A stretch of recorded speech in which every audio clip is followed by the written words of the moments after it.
how to transfer money from Doordash to Apple Pay. So here's how it works.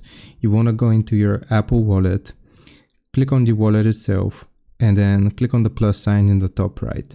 From here, you will choose debit or credit card. You probably won't have this list, but instead it's going to look like this.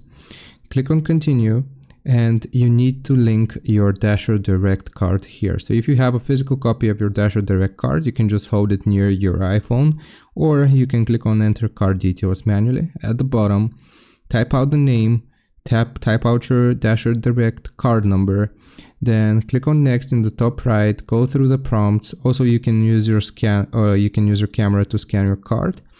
And after you have connected your Dasher Direct card, you can check the Dasher app to make sure that you have money on your card and you can use it on Apple Pay.